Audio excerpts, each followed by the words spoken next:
भात कम्पिटिसन थाहा नभएको भएर मलाई बहुत घाटा लाग्यो अहिले पहिले दुकान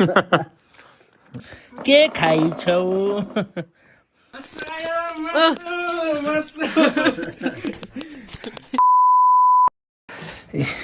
यहाँ आज मदनले त गरेछन् हाम्रा अमृता र मदनले मलाई निम्तो गरेछन् खानालाई अनि मैले माथि मासु पकाएर निम्तो मान्न आएको छु माघे सङ्क्रान्तिको भाग रे भाइबुहारीले यो पुलाउ हो सलाद छ यहाँ मासु छ खै त अन्डा करी ए मासु त मैले नलेकिने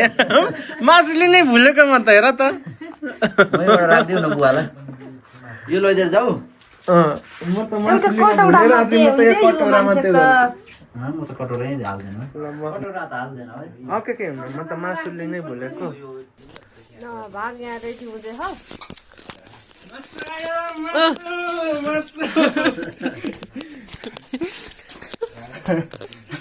खै यो यता सार न मासु यस्तो मासु त मासु भन्दा कोरा यस्तै दाइको मासु हाम्रो अन्डा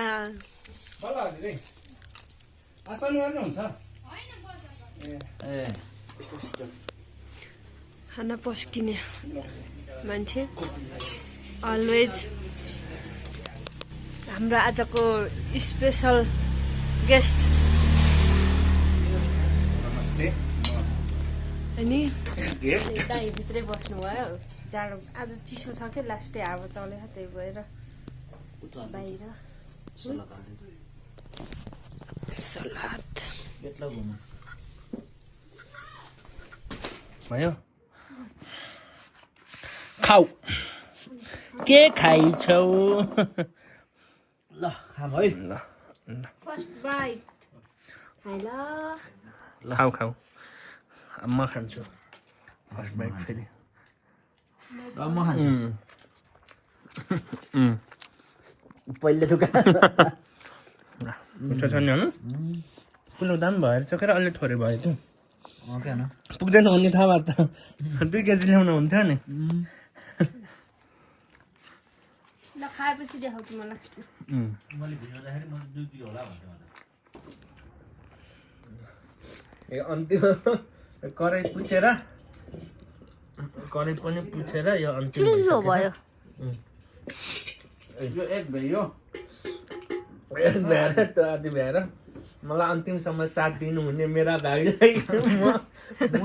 म धन्यवाद दिन चाहन्छु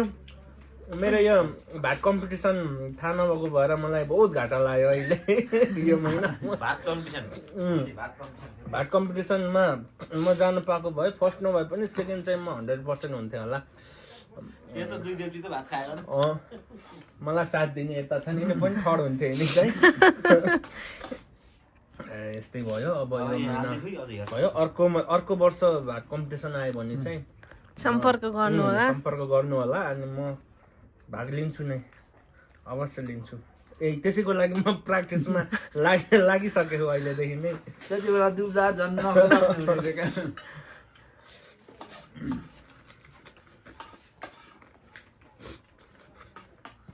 ल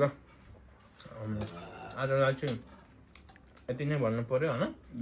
आज खाइयो मजाले खाइयो अन्डा करी खाइयो म त खाएँ भने त सबै क्लियर हो क्या चिल्लै अनि फाल्दैन केही पनि यता हेर न देखाछौ आज दामी भयो आजको खाना होइन पुलाउ बनाउने कुक उता छन् उता देखाइदेऊ त पुलाउ बनाउने कुक उता छन् मासु बनाउने कुक यता छु अन्डा करी बनाउने कुक पर्दा पछाडि छन् क्यामेरा वुमेन अनि हामी खाने खाएर बसिसकेका छौँ मजा आयो अब अर्को चोटि फेरि हामीले के खाने कुरा छ खाने कुरा छ त्यो पनि पुरा हुन्छ जे खाए पनि आइहाल्छ भिडियो तर अर्को यही यस्तै मिलेर मतलब यस्तै बसेर दुई परिवार मिलेर ल अब त्यतिसम्मको लागि बिदा माग्नु त होला नि होइन ल बाई बाई